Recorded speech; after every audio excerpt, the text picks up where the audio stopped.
কাউকে খুশি করার জন্য কোনো জিনিসই কসমেটিক সার্জারি কেন অন্য কোনো কিছুই লাইফে করা উচিত না, যে আমি কাজ করব অন্য লোকে খুশি হবে। ডাবল চিন এখন মানুষদের ভীষণ বড় একটা সমস্যা। কসমেটিক সার্জারি নিয়ে একটা ভুল ধারণা ইন জেনারেল মানুষের মধ্যে রয়েছে, যে এটা বোধহয় নায়ক নায়িকারা করে থাকেন, ভীষণ কোটি কোটি টাকা হয়। চিক ফিলিং ব্যাপারটা এখন খুব চলছে, তবে আমি বলবো শুধু ফিলিং ইউজ করলে না একটা অ্যাবনর্মাল শেপ চলে আসে। ইমপ্লান্টের সঙ্গে কিন্তু অ্যাজ সাচ ক্যান্সারের কোনো রিলেশনও নেই, এবং নেজাল ফিলার করার পরে চোখে অন্ধত্ব এটাও হয়। ভ্যাজানোপ্লাস্টিক সার্জারির অ্যাজ সাচ সাইড এফেক্ট কিছু নেই, তবে কিছু রেস্ট্রিকশনস থাকে। প্লাস্টিক সার্জারিতে একটা খুব গলত ধারণা আছে, বা একটা ভাবে যে কোনো দাগ হবে না। ব্রেস্ট ইমপ্লান্টের পর ব্রেস্ট ফিডিং করানো যায় কি? প্রথমত ব্রেস্ট ইমপ্লান্টের সঙ্গে প্রেগনেন্সির কোনো রিলেশন নেই, দুটো আলাদা পুরো অর্গান সিস্টেম। কসমেটিকের প্রয়োজনীয়তা সম্পূর্ণভাবে আপনার নিজের মনের থেকে আসা উচিত।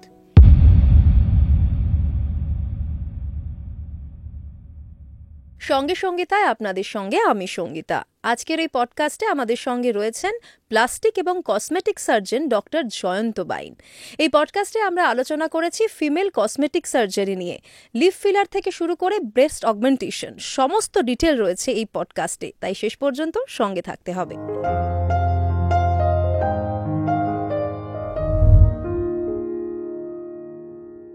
জয়ন্তদা, প্লাস্টিক সার্জারি আমরা জানি, কিন্তু কসমেটিক সার্জারি এই বিষয়টা ঠিক কি? কসমেটিক সার্জারি যে বিষয়টা, সেটা সৌন্দর্য বিষয়ক সার্জারি। এটা প্লাস্টিক সার্জারি একটা পার্ট।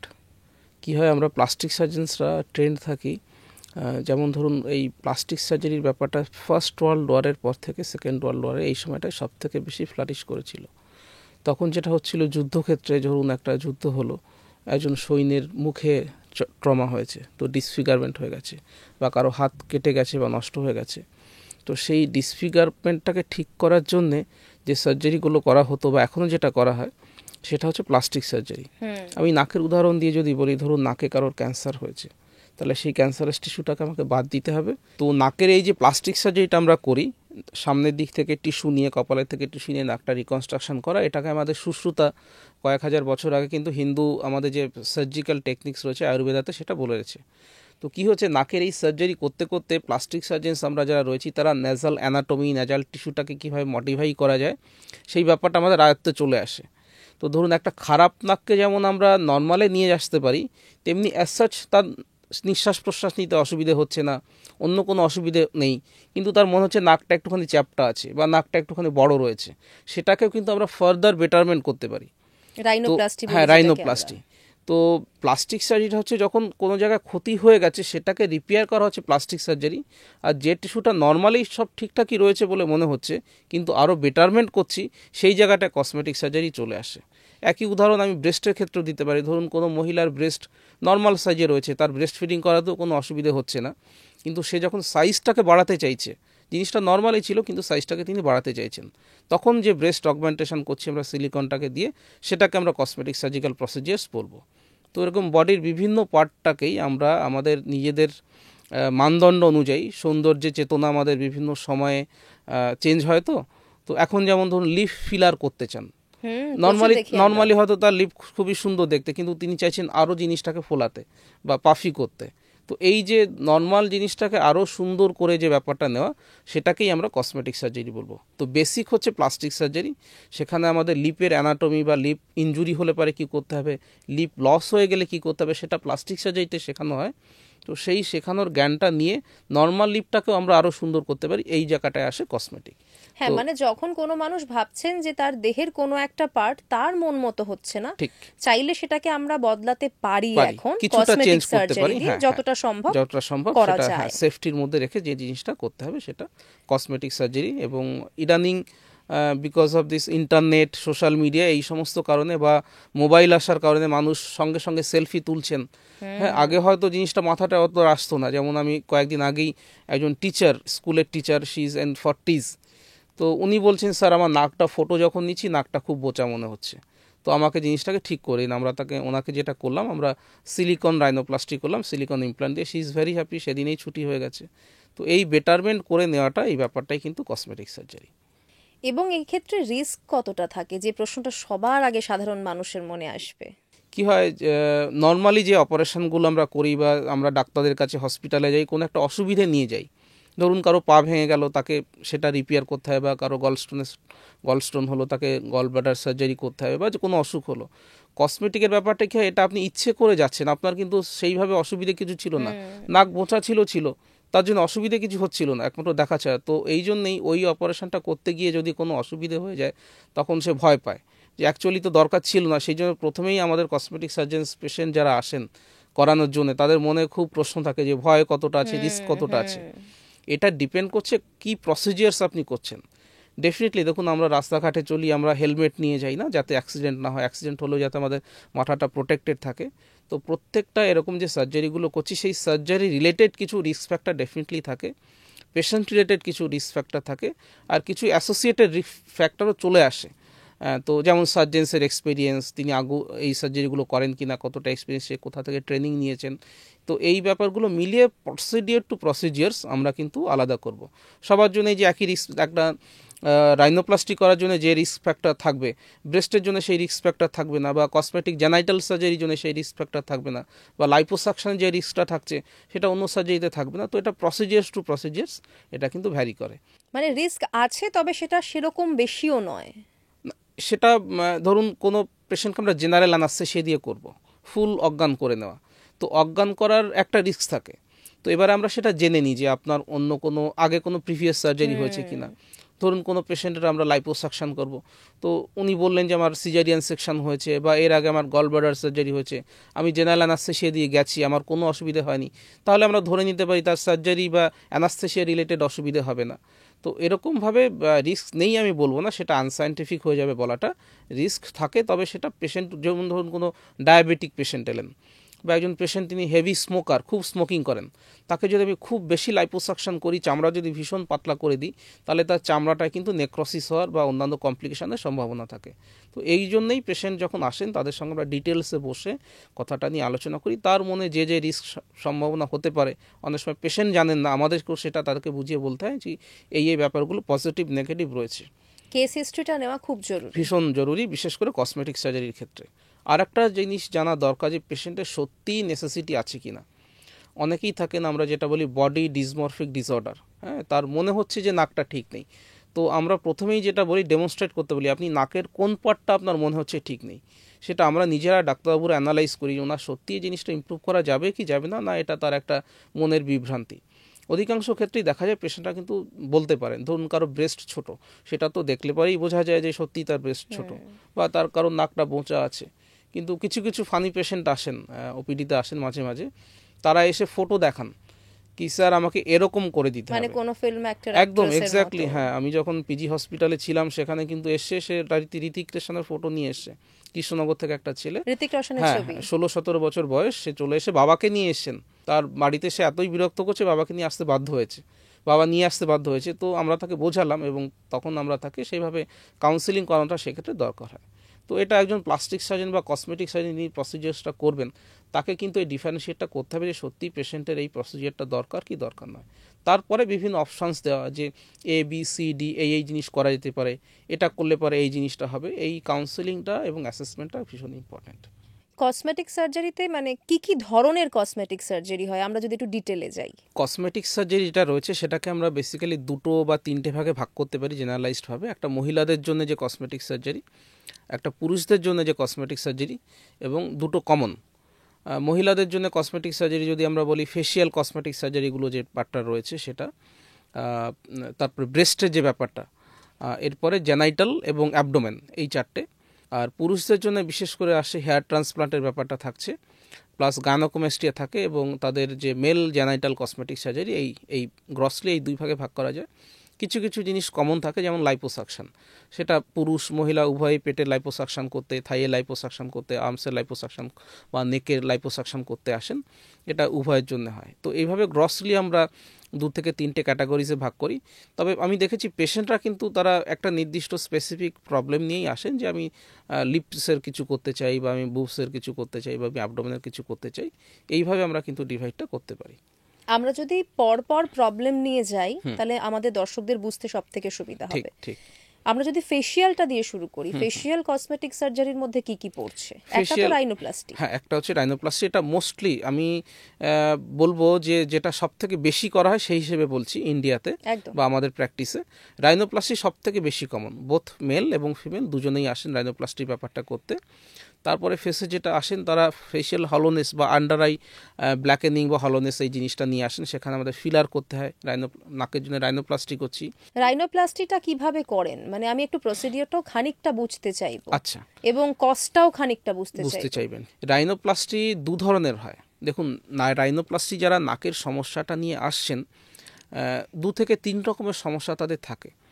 একটা গ্রুপ অফ পেশেন্ট আসেন যারা বলছেন যাদের নাকটা বোঁচা আছে বা আমরা স্যাডেল নোজ বলি। হ্যাঁ, তাদের নাকের মাঝখানে যে ব্রিজটা, বোনস, কার্টিলেজ এবং বোনস দুটো কিন্তু বসা থাকে। তো এটা তারা অগমেন্ট করতে চান। তো এদের ক্ষেত্রে আমাদের ন্যাজাল ব্রিজটাকে হাইট বাড়াতে হয়। সো সামথিং ওটার ভেতরে ঢোকাতে হবে যেটা দিয়ে আমরা উঁচু করব। তো এই জিনিসটা দুটো হতে পারে, একটা লিকুইড কোনো সাবস্টেন্স হতে পারে, সেটাকে আমরা লিকুইড রাইনোপ্লাস্টি বলি, খুব সহজে বলি আমরা ফিলার করি, ফিলার্স। কিন্তু ফিলার্সের অসুবিধে হচ্ছে এটা 3 থেকে 6 মাস মতো টেকসই হয়। এটা একটা প্রোটিন জাতীয় ম্যাটেরিয়াল বা একটা এমন একটা ম্যাটেরিয়াল থাকে যেটা আমরা ইনজেক্ট করে দিচ্ছি, লিকুইড থাকে, সেই জিনিসটা কিন্তু আস্তে আস্তে অ্যাবজর্ব হয়ে যায়। তো এটা রেজাল্টটা রেকারিং প্রসেস থাকে। কিন্তু এটার সুবিধে হচ্ছে এটা আপনি গেলেন প্রসিজারটা করতে, মিনিট 15 থেকে 20 সময় লাগে, আপনি সঙ্গে সঙ্গে চলে এলেন। ফলে যদি এমন কোনো ব্যক্তি বা লোক বা মহিলা থাকেন যার পক্ষে বেশি সময় দেওয়া মানে সময় দেওয়া পসিবল নয়, তারকে ইমিডিয়েটলি রেজাল্ট পেতে হবে, তার ক্ষেত্রে এই ব্যাপারটা থাকে। ধরুন কোনো একটা প্রোগ্রাম আছে বা কোনো একটা অনুষ্ঠানে যেতে হবে বা তার জন্য বাড়িতে বসে থাকা পসিবল নয়, সেক্ষেত্রে এই অপশনসটা থাকে। কিন্তু ধরুন কেউ এই ফিলার দিয়ে নাকটা ঠিক করলেন, হ্যাঁ, এবার 6-7 মাস বাদে যখন ফিলারটা আস্তে আস্তে ডিসলভ হয়ে যাচ্ছে, তখন কি ডিফর্মিটি কিছু চলে আসতে পারে? ডিফর্মিটি as such আসে না, আবারও পুরনো অবস্থায় ফিরে আসবে। তখন সেই ধরনের পেশেন্টদের আমরা বলি যে আপনি বারবার ফিলার করছেন, ফিলারের একটা কস্ট থাকে, মিনিমাম ধরুন 25 থেকে 30 হাজার টাকা পার সেশনে কস্ট থাকে। তো তখন আমরা তাদেরকে বলি আপনি এই একটা পার্মানেন্ট কিছু নিয়ে নিন। পার্মানেন্ট জিনিসটা আবার 2 ধরনের হতে পারে। একটা সিলিকন ন্যাজাল ইমপ্লান্ট, সিলিকনের ব্রেস্ট ইমপ্লান্ট যেমন হয়, সিলিকনের ন্যাজাল ইমপ্লান্টও পাওয়া যায়। তখন আমরা নাকের এই কলমিলাতে ছোট্ট একটা কাটিং করে, যেখানে হালকা 2 থেকে 3টে মাত্র সেলাই লাগে, আমরা নাকের ভেতরে সিলিকন এল সাইজের ইমপ্লান্ট থাকে, সেটাকে দিয়ে দিলাম। সিলিকন ইমপ্লান্টটা পার্মানেন্ট থাকে। এটার একটাই অসুবিধে, কখনো কখনো যদি ইনফেকশন হয়ে যায় তাহলে সিলিকন ইমপ্লান্টটা বের করে দিতে হয়। তবে এই ইনফেকশনের চান্সটা কিন্তু যারা স্মোকার বা যারা ডায়াবেটিক তাদের বেশি থাকে, এবং ইনফেকশনটা হলে প্রথম 10 দিন থেকে 12 দিনের মধ্যেই কিন্তু হবে। সেই জন্য ওই প্রথম 10 দিন সতর্ক থাকতে হয়, অ্যান্টিবায়োটিক খেতে হয়, সেটা যেটা ইনস্ট্রাকশন দেওয়ার আমরা দিয়ে থাকি। নইলে অ্যাজ সাচ সিলিকন ন্যাজাল যদি আমরা অগমেন্টেশন করি, রেজাল্টটা ভীষণ ভালো আসে, খুব তাড়াতাড়ি আসে, এবং এটা রিকভারি টাইম কিন্তু নেক্সট যে প্রসিজারটা বলবো তার থেকে কম, এটা তাড়াতাড়ি রিকভারি হয়ে যায়। লিকুইড রাইনোপ্লাস্টি, ফিলার্স ইনস্ট্যান্ট, এটাতে ধরুন 5 থেকে 7 দিন রিকভারি টাইম। নেক্সট যেটা আসে সেটাও কিন্তু পার্মানেন্ট, সেটা আপনার বডির টিস্যু নিয়ে। অনেক পেশেন্ট থাকেন, তাদেরকে যখন আমরা এক্সপ্লেন করছি যে ম্যাম বা স্যার আপনার ফিলার্সের এই অসুবিধে হতে পারে, বা তাকে বললাম সিলিকন যে ইমপ্লান্ট সেটাতে ইনফেকশন হতে পারে, তখন তারা এই অপশনগুলোতে যান না। তারা বলেন ডাক্তারবাবু অন্য কোনো পদ্ধতি থাকলে বলুন, সেফ যেটা হবে, আমার নিজের বডির টিস্যু দিয়ে যদি কোনোভাবে নাকটাকে উঁচু করা যায়। তখন আমরা পিনা, যেটা আমরা কান বলি, কানের পেছন দিক থেকে ছোট্ট করে কেটে এই কার্টিলেজ যেটা রয়েছে, যে কার্টিলেজ আমরা পুরো কার্টিলেজ নিই না, যেটুকু পার্ট নিলে পরে কানের কোনো রকম ডিফর্মিটি হবে না, এই ভেতরে যেটা আমরা কঙ্কা বলি, সেখান থেকে একটা দিকে বা দুদিক থেকে আমরা ছোট্ট ছোট্ট করে কার্টিলেজ নিয়ে নিলাম। সেই কার্টিলেজটাকে ভীষণ ছোট ছোট করে ছোট্ট ছোট গ্র্যানুলস বানিয়ে নেওয়া হয়। সেই গ্র্যানুলস যে থাকলো, সেই জিনিসটাকে আমরা ভেতরে কোনো একটা টিস্যু দিয়ে ওয়ার্ক করে আমরা ভেতরে দিয়ে দিই। এটা কিন্তু একটা পার্মানেন্ট রেজাল্ট, সিলিকন নাজাল ইমপ্লান্টের মতোই থাকে, কিন্তু নিজের বডি। কিন্তু এটার রিকভারি টাইমটা একটু বেশি, কারণ দেখুন আমাকে নাকটা আর একটু বেশি কাটতে হয়, ভেতরের দিকটাতেও কাটতে, বাইরে থেকে দেখা যাবে না, কিন্তু সিলিকন ইমপ্লান্টে যতটা কাটতে হবে এর ক্ষেত্রে আরেকটু বেশি ভেতরের দিকে কাটিং থাকে। সেকেন্ড হচ্ছে কানের দুপাশে দুটো সেলাই থাকছে, যেটা সেটাও দেখা যায় না, হ্যাঁ, কিন্তু ব্যথার জন্য ওষুধ দেওয়া হচ্ছে। কিন্তু পেশেন্টদের দেখেছি, এবার দেখুন তার মনের মধ্যে যে ভয়, সেটাকে আমি এক্সপ্লেন করতে পারি, কিন্তু তার মনে সে যদি সেটাকে না চান, আমি তাকে 3টে জিনিসই বলবো, যে ফিলারও দেওয়া যেতে পারে, সিলিকন ইমপ্লান্টও দেওয়া যেতে পারে, আমরা কার্টিলেজ দিয়েও করতে পারি। এবার পেশেন্টের উপরে ডিপেন্ড করে, কেউ কেউ ধরুন যা তাড়াহুড়ো আছে তিনি ফিলার চান, যে চাইছেন যে না স্যার আমি সিলিকন ইমপ্লান্ট দিয়ে দেবো, ইনফেকশন যদি না হয় তাহলে তো ভীষণ ভালো, তাড়াতাড়ি হয়ে যাবে, এবং ম্যাক্সিমাম ক্ষেত্রে দেখুন ইনফেকশনের চান্স ভীষণ কম।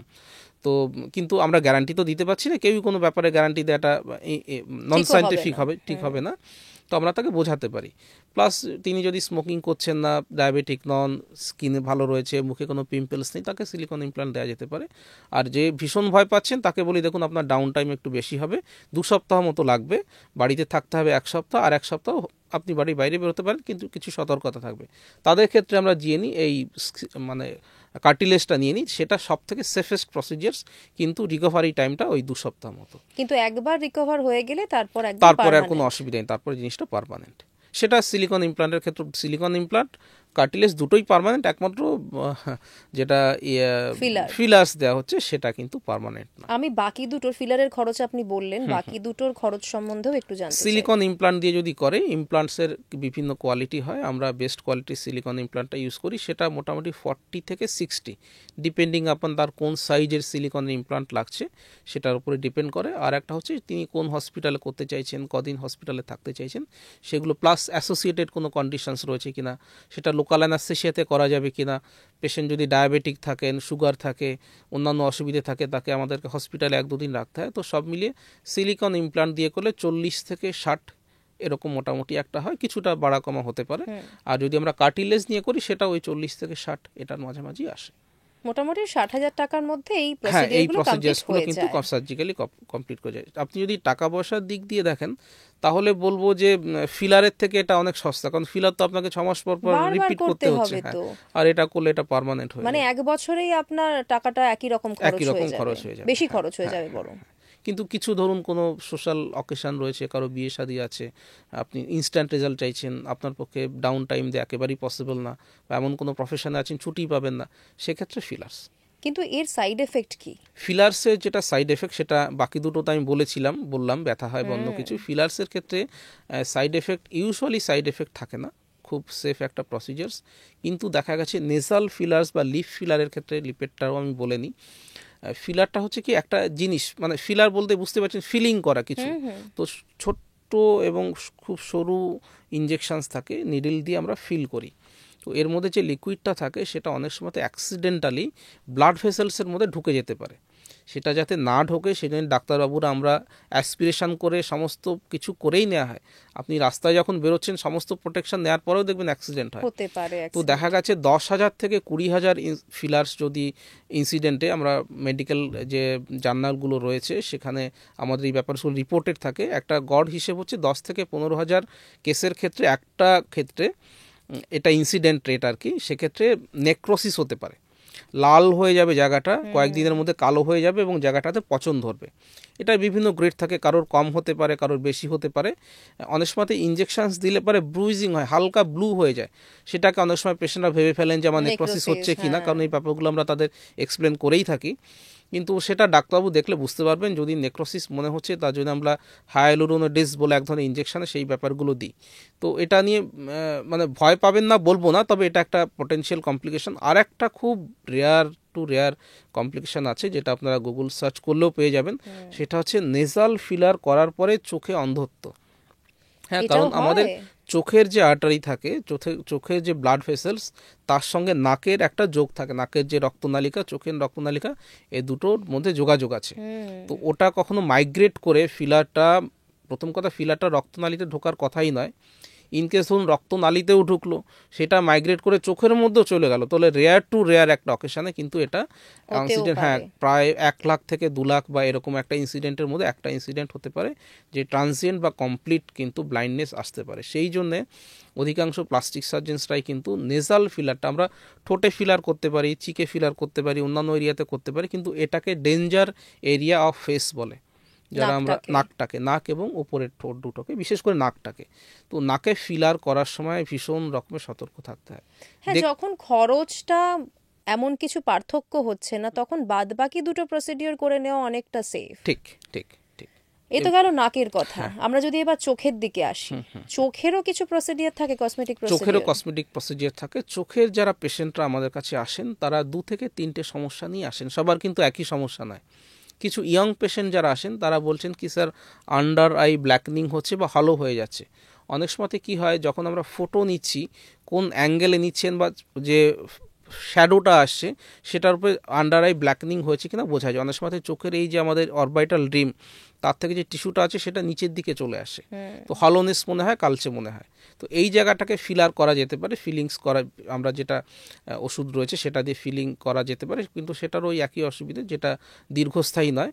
তো অনেক সময় আমরা এই জায়গাটা ফ্যাট ইউজ করি, ফ্যাটের অ্যাবজর্পশন রেটটা কিন্তু অনেকটা কম থাকে, বাকি ফিলার ম্যাটেরিয়াল, হ্যাঁ, পেট বা থাই থেকে ফ্যাটটা নিয়ে সেটাকে স্পেশালি প্রসেস করে ইউজ করা হয়। তো এটা একটা গেল চোখের নিচের, বিশেষ করে আইলিডের, লোয়ার আইলিডে ফিলিং করা। এগুলো কিরকম খরচ হয়? এটা ডিপেন্ড করে যে কতটা ml অফ ফ্যাট লাগছে। ফ্যাট দিয়ে করলে পরে খরচটা কিন্তু কম হয়। এটা এক একটা সেশনে ধরে নিন, যেহেতু দুদিকেই করতে হয়, এটাও অ্যারাউন্ড 40,000-এর কাছাকাছি খরচা আসে। একবার ফ্যাট দিয়ে করলে এটা কি অনেক দিনই থাকবে? ফিলারটা যেমন ধরুন 6 মাসের মধ্যে চলে যাবে, চলেই যাবে। ফ্যাট দিয়ে করলে পরে ফ্যাটের 30% অ্যাবসর্ব হতে পারে, ফুললি চলে যাবে না। সেই জন্য আমরা একটুখানি ওভার ফিলিং করে দিই, বা অনেক সময় চোখে ওভার ফিলিং করলে একটু উঁচু লাগতে পারে। আমরা পেশেন্টকে বলে দিই, দেখুন 6 মাস পর একটু বসে গেছে বলে মনে হতে পারে, তখন আর একটা সেশন আপনাকে নিতে হবে। ইউজুয়ালি 2 বা 3টে সেশন করলে পরে এই যে ফ্যাট দিয়ে যে আমরা ফিলিংটা করছি সেটা প্রায় বছর 4 থেকে 5 মতো ডেফিনেটলি থাকে। এটার কোনো পার্মানেন্ট সলিউশন নেই? এটারও কোনো পার্মানেন্ট সলিউশন নেই। অধিকাংশ ক্ষেত্রেই কসমেটিকের যে ব্যাপারগুলো, যেগুলো এই ধরুন প্রসিজার্সগুলো আমরা করছি, সেগুলো আমরা যেমন প্রতিদিন স্নান করি, চুল কাটি, অন্যান্য কিছু করি, এই ব্যাপারগুলো কিন্তু রিপিটেডলি নিতে হয় কিছু কিছু ক্ষেত্রে, বিশেষ করে মেডিসিনাল যে ব্যাপারগুলো ইউজ করছি। আচ্ছা, আর একটা যেটা আমি বলবো সেটা হচ্ছে আপার, এটা তো লোয়ার আইলিড গেল, এবার আপার আইলিড নিয়ে বলবো। বিশেষ করে একটু বয়স্ক পেশেন্ট যদি হয়, তাদের আপার আইলিডে চোখে ফোলা ভাবটা থাকে বা স্কিনটা এক্সেস বলে মনে হয়, তখন আমরা তাদেরকে আপার ব্লেফারোপ্লাস্টি করি। লোয়ার আইতে ম্যাক্সিমাম পেশেন্ট যেমন ফিলিং করতে হয়, তেমনি আপার আইতে আপার ব্লেফারোপ্লাস্টি কোথায়, যাতে চামড়াটা, কুঁচকোনো চামড়া যাতে সেট হয়ে যায়। কারণ অনেক ক্ষেত্রেই চামড়াটা ঝুলে চোখের পাতার উপরে, আইল্যাশের উপরে চলে আসে, ড্রুপি আইস বলি আমরা। এটা একটা গেল। আর 3 নম্বর আছে কিছু কিছু পেশেন্ট, সেটা বয়স্ক 50s কাছাকাছি বা 40s কাছাকাছি, আমাদের লোয়ার আইলিডে তাদের কিন্তু হলোনেস থাকে না, তাদের উল্টে পাফিনেস চলে আসে। এটা অনেককে বোঝা যায়, হ্যাঁ। তো এই ধরনের পেশেন্ট যাদের রয়েছে, আমাদের ইন্ডিয়ান স্কিনে যেহেতু স্কারিংয়ের একটা টেন্ডেন্সি থাকে, আমরা ভেতরের দিক দিয়ে কনজাংটিভাল সারফেস দিয়ে ছোট্ট করে কেটে আমরা যে ফ্যাটটা হার্নিয়েট করে আসছিল, basically this is a type of fat herniation. Upper আইলিডে হচ্ছে স্কিন এক্সেস, আর নিচের আইলিডে ফ্যাট এক্সেস বা ফ্যাট হার্নিয়েশন, আমরা ফ্যাটটাকে ট্রিম করে দিই। তাহলে চোখে হচ্ছে একটা ফিলার গেল, যেটা ইউজুয়ালি কম বয়সী মহিলা বা পুরুষরা আসেন। আর বয়স হয়ে গেলে এবার ওপরে স্কিন এক্সেস হতে পারে, সেক্ষেত্রে আপার ব্লেফারোপ্লাস্টি, আর নিচে তাদের ফ্যাটটা বেড়ে যেতে পারে, ফ্যাটটাকে বের করে দিতে পারে। তো এটা গেল অ্যারাউন্ড আই। এবার যদি চিক্সের ক্ষেত্রে আসি, আচ্ছা, চিক্সের ক্ষেত্রে যে ব্যাপারটা থাকে, চিক্স যে টিস্যুটা রয়েছে, এটা একটা মোবাইল টিস্যু। আমাদের মাসেলসগুলো এই দিক থেকে শুরু হয়, সবসময় এই জিনিসটা নড়তে থাকে, এবং এখানে অনেকটা ফ্যাটও থাকে। বয়সের সঙ্গে সঙ্গে দেখবেন চিক যে টিস্যুটা আসে সেটা ড্রুপি হয়ে নিচের দিকে নেবে আসছে। এই জিনিসটাকে নেবে আসাটাকে যে জায়গা থেকে চলে এলো, সেই জায়গাটা খালি হয়ে যাচ্ছে, বা চিক বোনটা আমাদের বেয়ার হয়ে যাচ্ছে, এই জায়গায় উঁচু যে ভাবটা, যে ইউথনেসটা, সেটা থাকছে না। তো এটার ক্ষেত্রে 2টো অপশন হয়, একটা যে জিনিসটা নেবে এসছে সেটাকে ওপরের দিকে তুলে দেওয়া, বা যেটা নেবে এসে সেটাকে সেখানেই রাখলাম, ওপরে যে জায়গাটা হালো হয়ে গেছে সেই জায়গাটা ফিলার করা। তো আবারও সেই ফিলারের গল্প, আমরা ওপরে ফিলার করতে পারি, বা আমরা থ্রেডস আছে, থ্রেড লিফট বলে একটা কথা হয়, সত্য সুতো মতো থাকে, সেই সুতোতে থ্রেডস দিয়ে আমরা থ্রেড লিফটিং করতে পারি। তো বোথ থ্রেড লিফটিং বা ফিলার অনেক সময় 2টো আলাদা আলাদা না করে একসঙ্গে করা হয়, যাতে বেটার রেজাল্ট আসে। এই চিক ফিলিং ব্যাপারটা এখন খুব চলছে, তবে আমি বলবো শুধু ফিলিং ইউজ করলে না, একটা অ্যাবনর্মাল শেপ চলে আসে, কেমন যেন মনে হয় 2টো জায়গা উঁচু হয়ে গেছে, অনেককে, হ্যাঁ, একেবারেই অ্যাবনর্মাল লাগে দেখতে। তো এক্ষেত্রে বেটার হবে, ওভার ফিলিং করছেন, ওরা অ্যাকচুয়ালি থ্রেড লিফটটা ইউজ করছেন না। তো ওভার ফিলিং হয়ে যাওয়ার জন্য এরকম নিচেও টিস্যুটা ডিফ্লেটেড হয়ে নিচের দিকে নেবে এসছে, আবার উপরে ফিলার করে দিলাম। তো এই ব্যাপারটাকে বেস্ট ম্যানেজমেন্ট করা যায় আমার মতে, ফিলিং এবং হচ্ছে থ্রেড দুটো ইউজ করলে পরে রেজাল্টটা বেটার পাওয়া যায়। মানে টাইট থাকবে ব্যাপারটা, টেনে উপরের দিকে নিয়ে আসা, প্লাস যেহেতু কিছুটা বয়সের জন্য ফিল জায়গাটা ফ্যাটটা অ্যাট্রফি হয়ে গেছে, কিছুটা আমরা ফিলিং করলে পরে জিনিসটা। অনেককে আমরা দেখি যে স্কিনটা একটু টান টান করেন, ধরুন এরকম ভাবে একটু টেনে গেল স্কিনটা, কিছু আপনি ফিলার দিলেন না কিন্তু স্কিনটা টানা হলো, এটা পুরোপুরি থ্রেডস, এটা থ্রেডস দিয়ে করা যেতে পারে। এবং থ্রেডসটা যখন আমরা ইনসার্ট করি, আমাদের থাকছে, দেখুন থ্রেডটা ইনসার্ট একটা ডিস্ট্যান্ট এরিয়া থেকে করা হয়, যেটা চুলের মধ্যে সাধারণত লুকোনো থাকবে, সেখান থেকে সুতো মতো থাকে, সুতোর গায়ে ছোট্ট ছোট্ট কাঁটা মতো থাকে, ভয় পাবেন না, ওটা সুতোটাই ওই ধরনের। সেটা আমরা ঢুকিয়ে টানলে পরে সুতোটা নিজের থেকে হুক মতো থাকে, হুকগুলো ভেতর থেকে টিস্যুটাকে লক হয়ে যায়। এই যে এটা পেইনফুল নয়, এটা হালকা পেইনফুল। অ্যাকচুয়ালি আমাদের যে বডির পেইনটা দেখবেন অনেক সময় আমরা ভিডিওতে দেখি কারো হাত কেটে পড়ে গেছে, হ্যাঁ, অনেক সময় রেলওয়ে অ্যাক্সিডেন্ট দেখবেন সে রীতিমতো কথা বলছে। তো আমাদের পেইন যে সেন্সেশনটা স্কিনে সব থেকে বেশি থাকে, কারণ আমাদের বাইরে থেকে যে কোনো ট্রমা ফার্স্ট স্কিনকে আঘাত করছে বা স্কিনে এসে ফার্স্ট রিসেপশনগুলো, তো পেন রিসেপ্টরগুলো স্কিনে সব থেকে বেশি থাকার কারণে আমরা যখনই এই প্রসিজার্সগুলো করি, যে সেটা ফিলারি হোক, থ্রেড লিফট হোক, যাই হোক না কেন, ইভেন বটক্স করলেও আমরা এই যে জায়গাটা দিয়ে আমাদের এন্ট্রি পয়েন্ট হবে সেই জায়গাটায় নাম করে নিই। বেশ কিছু নাম্বিং ক্রিমস রয়েছে, সেগুলো আধা ঘন্টা আগে লাগিয়ে দিলে পরে চামড়াটা অবশ হয়ে যায়। তারপরে একবার চামড়ার তলায় যখন আমরা ঠুকে যাচ্ছি তারপরে কিন্তু ব্যথাটা লাগে না, ব্যথাটা কিন্তু লাগে না। এই প্রসিডিওরগুলো কেমন কস্টলি হয়? এই যে থ্রেডসগুলো আমরা ইউজ করব, থ্রেডসগুলোর বিভিন্ন কোয়ালিটি থাকে। বেশ কিছু থ্রেডস থাকে যারা 6 মাস থেকে 9 মাস মতো থাকে, বেশ কিছু থ্রেডস থাকে তারা 2 থেকে 2.5 বছর থাকে, এবং কিছু কিছু এরিয়া স্পেসিফিক থাকে যে এরিয়াগুলোতে আমাদেরকে একটু টাইট বা একটু শক্ত থ্রেড ইউজ করতে হয়। যেমন চিক টিস্যু, এটা একটা টাইট টিস্যু, এখানে নরম থ্রেড ইউজ করলে হবে না। তো এই কতগুলো থ্রেডস লাগবে। অনেকের মিনিমাল ট্রাকশন দরকার, তাদের কম থ্রেড লাগছে, বা অনেকের ধরুন খুব টিস্যু নিচের দিকে নেবে এসে তাদের একটু বেশি লাগবে। তখন এই থ্রেডসগুলোর কোয়ালিটি, থ্রেডসগুলোর ডিউরেবিলিটি এবং কতগুলো লাগছে সেটার উপরে ডিপেন্ড করে। মোটামুটি ধরে নিন পার থ্রেডসের হিসেবে যদি আমরা ধরি 5 থেকে 12,000 করে এক একটা থ্রেডস। এবার কতগুলো থ্রেডস ইউজ করা হবে এবং সঙ্গে অ্যান্সিলারি আর কোনো প্রসিজার্স করছি কিনা সেটার উপরে কস্টগুলো ডিপেন্ড করে।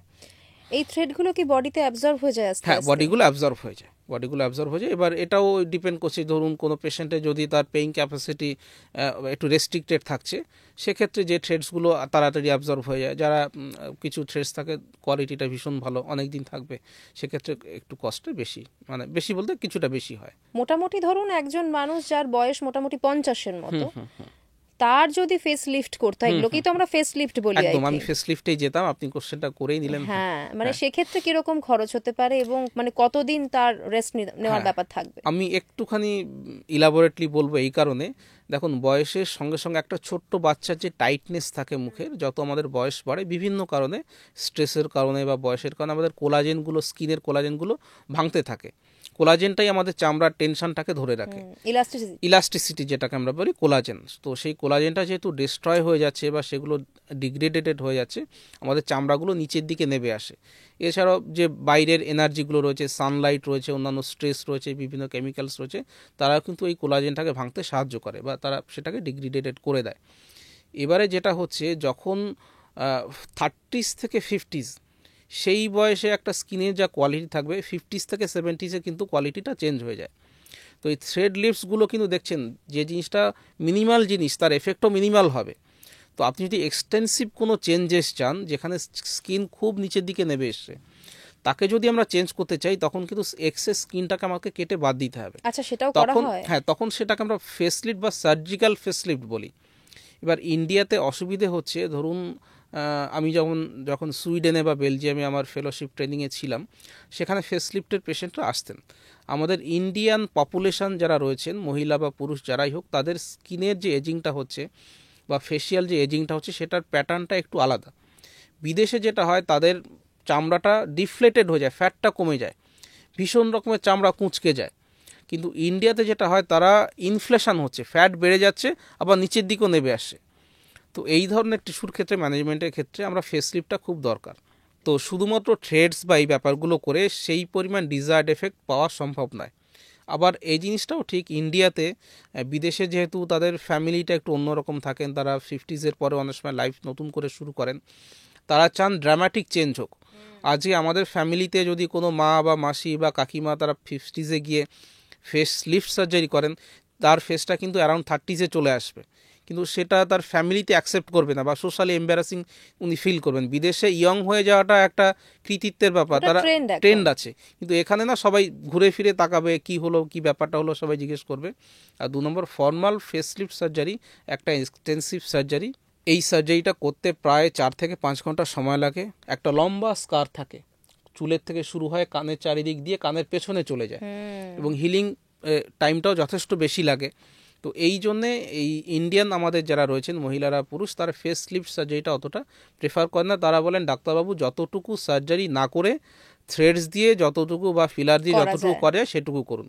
কিন্তু এটা আমরা তাদের বুঝিয়ে বলি যে দেখুন আপনার যে কন্ডিশন আপনার ফেস লিফট করাটাই দরকার, কিন্তু যেহেতু বিভিন্ন কারণে আপনি ফেস লিফট করাতে চাইছেন না বা পাচ্ছি না বা চাইছেন না আপনি, সেক্ষেত্রে এই অপশনগুলো নেবেন। তবে এটাতে আপনি যতটা চাইছেন সেটাকে দেখতে হবে যে ততটুকু আপনি সন্তুষ্ট হবেন কিনা, কারণ ড্রামাটিক চেঞ্জ বেশি চেঞ্জ চাইলে বেশি সার্জারি করতে হবে। হ্যাঁ, যেমন বাংলায় যেটা প্রবাদ আছে শ্যাকরা ঠুকটুক আর কামড়ের একঘা, তো আপনাকে বেশি চেঞ্জ চাইলে বেশি জিনিস বা মানে এক্সটেন্সিভিটিটা তখন কামড়ের একঘা দিতে হবে, মানে এক্সটেন্সিভিটি অফ দ্য প্রসিজিয়ার সেটা কিন্তু বাড়বে এবং স্বাভাবিকভাবে সেটার জন্য রিকভারি টাইমটা অনেকটা লম্বা লাগে। আমরা এখন কিন্তু কোরিয়ার দিকে প্রচুর দেখি তারা একেবারে ফেস চেঞ্জই করে ফেলছে, একেবারে ফেস চেঞ্জ এটা করে নিচ্ছে। হ্যাঁ, তবে আমি কোরিয়ার ব্যাপারগুলো দেখি, আমার কিন্তু এটাকে ঠিক কসমেটিক সার্জারি মনে হয় না, এটা একটা ইন্ডাস্ট্রি মতো হয়ে গেছে এবং মানুষকে সেদিন ইনস্টাগ্রামে দেখলাম একটা 22-23 বছরের ফিমেল, তাকে লিফট করে দিচ্ছে, তার দরকারই নেই। এটা কিন্তু বোঝাতে হয় পেশেন্টদেরকে। আমি স্পেশালি অন্তত পেশেন্টদের সঙ্গে কথা বলে তিনি কি চাইছেন, কেন চাইছেন, তার অসুবিধে কি হতে পারে বা এটার পজিটিভ নেগেটিভ এই ব্যাপারগুলো পেশেন্টকে বোঝানোর চেষ্টা করি। তিনি চাইলেন বললেই যে আমি করে দেবো, তো এই জিনিসটা কিন্তু ভীষণ একটা এটা একটা এথিক্সের ব্যাপার থাকে।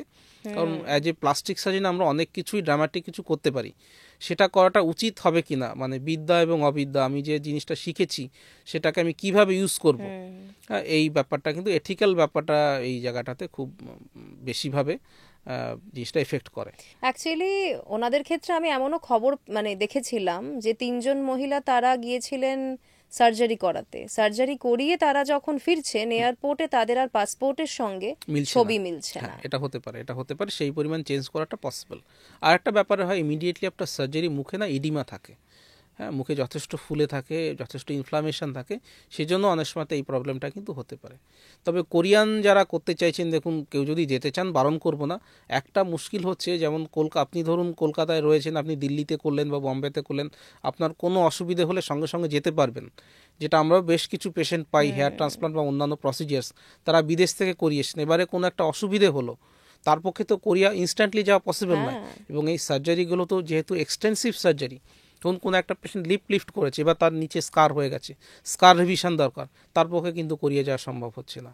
তো এইরকম বিদেশে গিয়ে সার্জারি করিয়ে আসবো সেটা ভাবার আগে বুঝতে হবে যে আপনাকে একাধিকবার যেতে হতে পারে, সেরকম ব্যাপার বুঝে নিয়ে তবে কিন্তু যাওয়া উচিত বলে আমি মনে করি।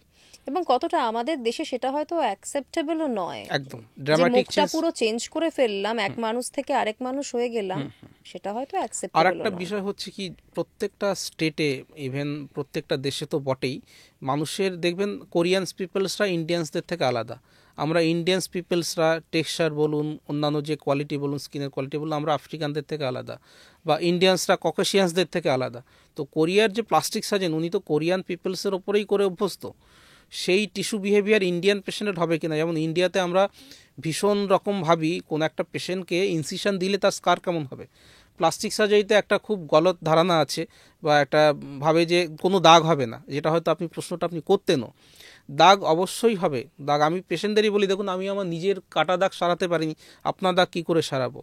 আমরা প্লাস্টিক সার্জারি যাতে কম দাগ হয়, দাগটা যাতে বোঝা না যায় সেজন্য বিভিন্ন টেকনিক ইউজ করি, কিন্তু দাগ তো হবেই। এবং ইন্ডিয়াতে কিছু পেশেন্টস থাকেন বা ইন্ডিয়ান যা স্কিন রয়েছে আমাদের দাগ হওয়ার টেন্ডেন্সি বেশি থাকে। আমরা স্কিনের বিভিন্ন কোয়ালিটি বলি, ফিসপ্যাট্রিক 1 to 5, আমাদের যে স্কিনের কোয়ালিটি সেখানে হাইপারট্রফি স্কারের সম্ভাবনা বেশি থাকে। যে কোনো কসমেটিক সার্জারি পেশেন্ট যখন আমার কাছে আসে বা যে কোনো কসমেটিক সার্জনের কাছে যাচ্ছেন যারা ট্রেন্ড প্লাস্টিক সার্জন, আমরা প্রথমেই বলি আপনার বডিতে অন্য কোথাও কেটেছিল কিনা। যেমন ধরুন কোনো একটা পেশেন্ট ব্রেস্টের সার্জারি করাতে এসেছেন, আমরা বলি আপনার কি সিজারিয়ান সেকশন হয়েছে, তাহলে সিজারিয়ান সেকশনে যেমন দাগ হয়েছে ধরে নিতে পারেন ওরকম দাগ হবে। কেউ বললো যে স্যার আমার কোনো দাগ নেই, আমরা বলি আপনি তো ছোটোবেলায় টিকা নিয়েছিলেন, দেখান সেই টিকার স্কারটা কেমন হয়েছে। বা ধরুন বডির অন্য কোনো, ইউজুয়ালি পেশেন্টরা তো সব অ্যাডাল্ট পেশেন্ট আসেন, সারা আমাদের তো কোথাও না কোথাও কখনো কখনো কেটেই যায়, সেলাইও হয়ে গিয়ে থাকে, স্কার থাকে, তো সেই স্কারটাকে আমরা দেখে বলি দেখুন এই ধরনের স্কার কিন্তু আপনার ক্ষেত্রে হতে পারে। তাহলে আপনি যা বলছেন আমার কোনোদিন কোনো রকম কসমেটিক সার্জারি করা হবে না, আমার তো স্যালাইন চললে সেই দাগও থেকে যায় একেবারে। এটা এই ব্যাপারটা পেশেন্টদের সঙ্গে ডিসকাস করে, তখনই সে এই ব্যাপারগুলো যখন পেশেন্ট বুঝতে পারেন তখন তারা বিভিন্ন পজিটিভ নেগেটিভ সুবিধে অসুবিধে সেটা বোঝার পরে যখন একটা প্রসিজিয়ার্স করা হয় এটাকে আমরা ইনফর্মড কনসেন্ট বলে একটা কথা আপনি শুনে থাকবেন, পেশেন্টদেরকে ইনফরমেশান দেওয়া। এমন ইনফর্মড কনসেন্ট মানে এমন না আপনি পেশেন্টকে লিখে নিলাম এই জিনিস হবে বা এই কাগজে সই করুন। এই জিনিসগুলোকে ডেসক্রাইব করা, এক্সামিনেশন করা, বুঝিয়ে বলাটাকেই বেসিক্যালি ইনফর্মড কনসেন্ট, যাতে পরবর্তীকালে পেশেন্ট বুঝতে পারেন যে ডাক্তারবাবুর সঙ্গে এই জিনিসগুলো নিয়ে আমার আলোচনা হয়েছিল, আমাকে অন্যান্য অপশনসও দেওয়া হয়েছিল, আমি এই জিনিসটা করেছি। তো এই বোঝানোর বিষয়টা কিন্তু খুব দরকার, বিশেষ করে কসমেটিক সার্জারি পেশেন্টদের, কারণ তিনি যে প্রসিজারটা করাতে অ্যাকচুয়ালি এসেছেন সেটা তো কোনো দরকার নেই, এটা একটা অদরকারি এই প্রসিজার্সগুলো। তো অদরকারি কিছু করতে এসে ক্ষতি হয়ে যাওয়া, হ্যাঁ, তো এই জিনিসটা কোনো পেশেন্টরা অ্যাকসেপ্ট করবেন না, বা আমার নিজেদেরও প্রত্যেকের খারাপ লাগবে। সেই জন্য এই ব্যাপারগুলো ভালো করে ডিসকাস করে নেওয়া। দাদা, আমরা চিক্স অবধি কথা বললাম, এবার আমি একটু লিপসের দিকে আসি। ঠিক ঠিক। লিপ জবটা এখন খুব হট ট্রেন্ডিং বিষয় চলছে। হ্যাঁ, তো সবাইকে একরকম লাগে দেখতে, একই রকম লাগে, এবং আমি তো বলবো আমার তো পার্সোনালি পছন্দের সাবজেক্ট জিনিস এটা নয়, কিন্তু পেশেন্টরা যেহেতু চাইছেন আমাদেরকে সেটা করতে হয়। তো লিপসের ক্ষেত্রে খুব বেশি কিছু করার নয়, এটা ফিলার করতে হয়। ফিলারেরও বিভিন্ন কোয়ালিটিস অফ ফিলার রয়েছে, তো এই ফিলারগুলোর কোয়ালিটির উপর ডিপেন্ড করে কতদিনের রেজাল্ট থাকবে, আর হচ্ছে কতটা করব। আমরা ইউজুয়ালি পেশেন্টদেরকে বলে দিই আপনি কোন রেজাল্ট, বা লিপসের ক্ষেত্রে নাকের ক্ষেত্রে যেটা অসুবিধে, যে একজনের নাক তার মতোই, সেটাকে আমরা ভালো করতে পারি, কিন্তু আপনার নাককে আমার মতো বা আমার নাককে অন্য কারোর মতো করে দেওয়া পসিবল, অতটা চেঞ্জেস হয় না।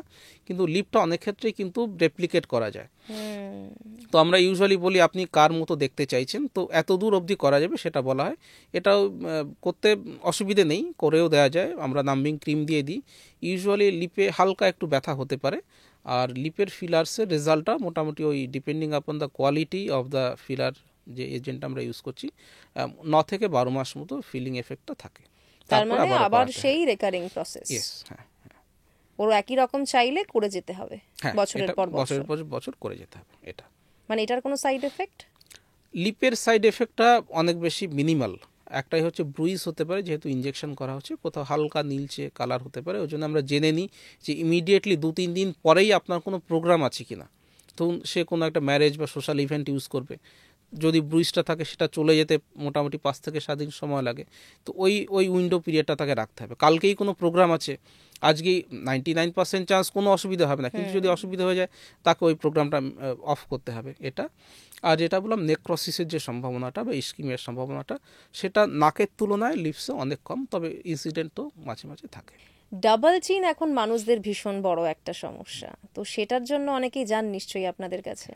ডাবল চিনটা সত্যি সমস্যা, ইভেন আমারও একটুখানি আছে। হ্যাঁ, তো এটা যেটা করা হয়, দেখতে ফেসটাকে লম্বাটে এবং গোলাকার বলে মনে হয়, তো সেই কারণে লোকে আসেন। এটার ক্ষেত্রে যেটা করা হয়, কিছু ইনজেক্টেবলস আছে, সেটা ফ্যাটটাকে গলিয়ে দিতে পারে। অনেক পেশেন্ট সেটা চান, কিন্তু সেটার এফেক্টটা আসতে একটু সময় লাগে। ইনজেকশন করার পরে প্রায় 2 মাস মতো লাগে পুরো জিনিসটা চলে যেতে, অনেক সময় পুরো যায়ও না। এটার বেস্ট ট্রিটমেন্ট হচ্ছে লাইপোসাকশন করা, এবং এই লাইপোসাকশনটা খুবই সেফ একটা প্রসিজিয়ার্স, ওপিডি প্রসিজিয়ার্স। ফুল অজ্ঞান করারও দরকার পড়ে না। আমরা ছোট্ট একটা স্যালাইন দিতে গেলে যেটুকু ফুটো করতে হয় ওইটুকু ফুটো করতে হয়। ফুটো করে আমরা এই এরিয়াটা, টোটাল এরিয়াটা নাম করে নিই, একটা ফ্যাটটা যাতে এখানে ব্লিডিং যাতে না হয় বা ফ্যাটটা যাতে সহজে গলে যায়। টিউমেসেন্ট ফ্লুইড বলে এক ধরনের ফ্লুইড আছে, সেটা বিভিন্ন ওষুধ দিয়ে তার মাত্রা থাকে সেটা তৈরি করা হয়, সেটা ইনফিল্ট্রেশন করে দেওয়ার 15 মিনিট পর আমরা লাইপোসাকশন করি। লাইপোসাকশন করে ফ্যাটটা বের করে দেওয়া হয়। ইউজুয়ালি 60 থেকে 120 সিসির কাছাকাছি ফ্যাট বেরোনো যেতে পারে। সেটা করার পরে আমরা এই জায়গাটাতে একটা স্পেশাল ফেসিয়াল ব্যান্ডেজ হয়, সেটাকে করে দেবো। সেটা মোটামুটি 3 থেকে 5 দিন মতো ওটা পরে থাকতে হয়।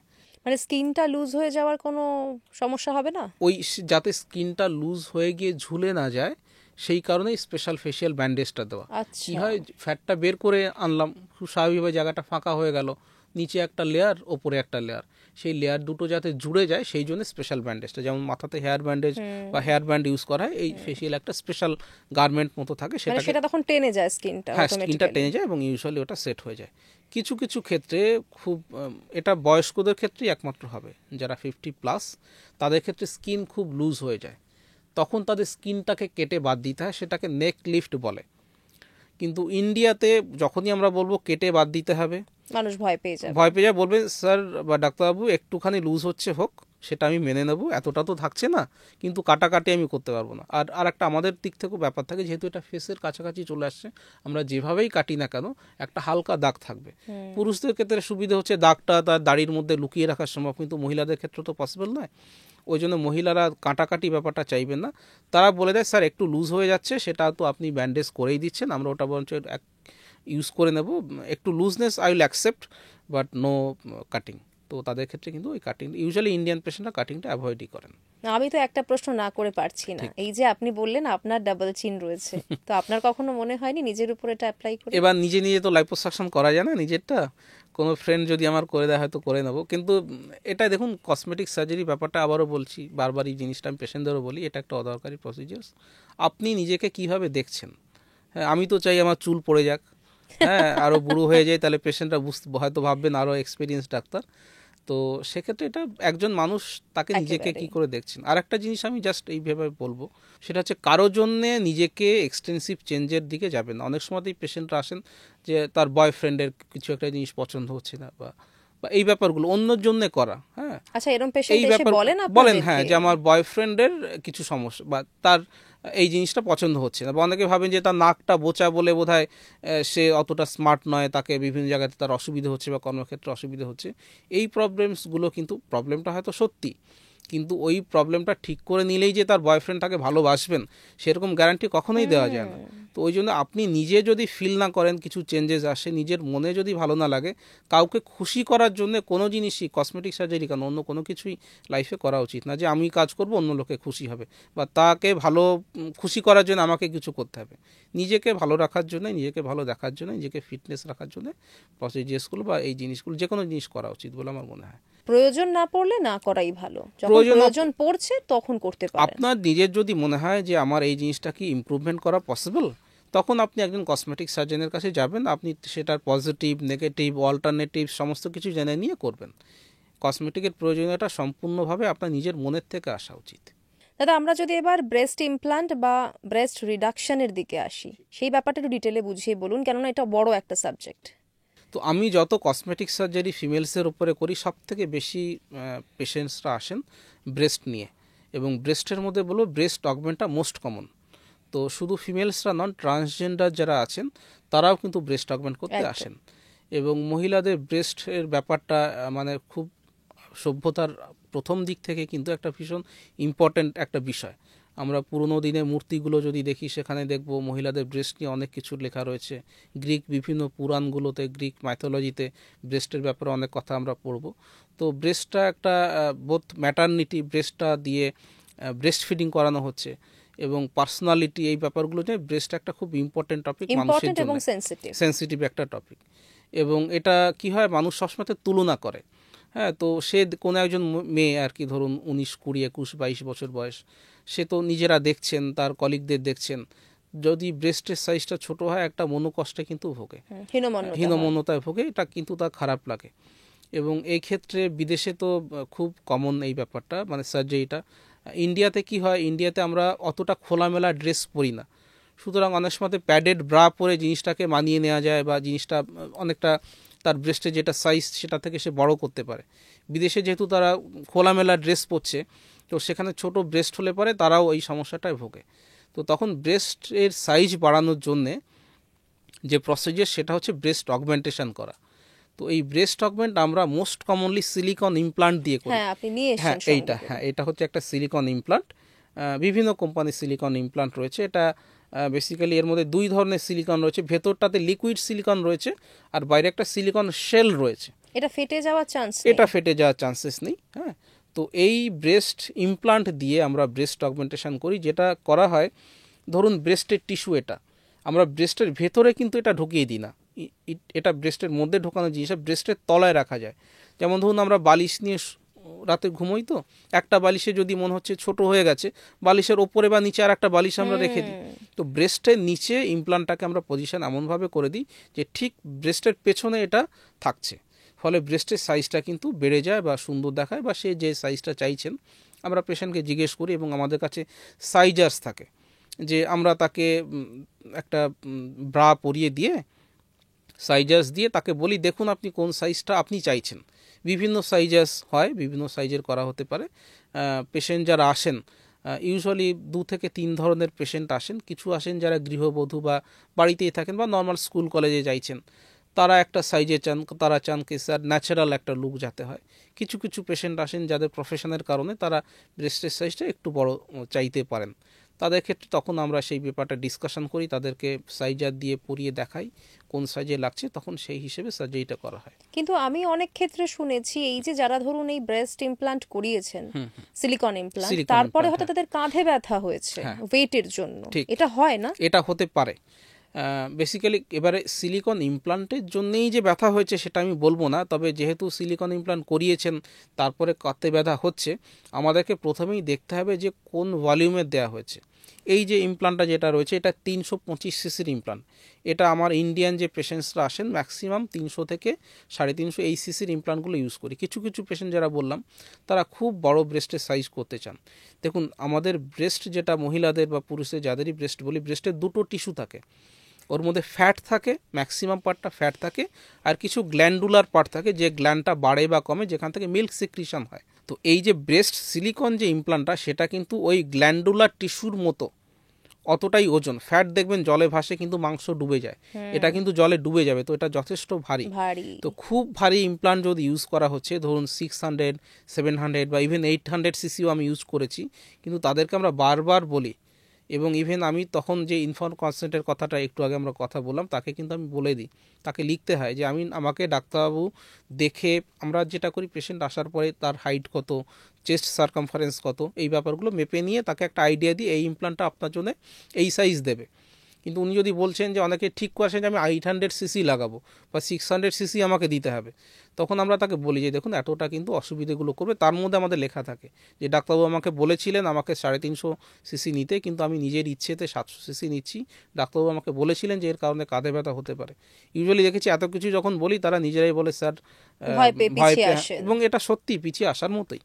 600 সিসি, 700 সিসি, 800 সিসি দুদিকে দুটো 1200 সিসি দেওয়া তো অস্বাভাবিক হয়ে যায়। হ্যাঁ, অনেক সময় পেশেন্টরা কি হয় না, তারা বুঝতে পারেন না, হ্যাঁ, করে নেওয়ার পরে তখন কাদাকাটি করে তো লাভ নেই। হ্যাঁ, আফটার এফেক্ট, তো এই ব্যাপারগুলো এটা বলবো ডাক্তারবাবুর দায়িত্ব পেশেন্টকে ভালো করে জিনিসটা পজিটিভ নেগেটিভ ভালো করে বুঝিয়ে না।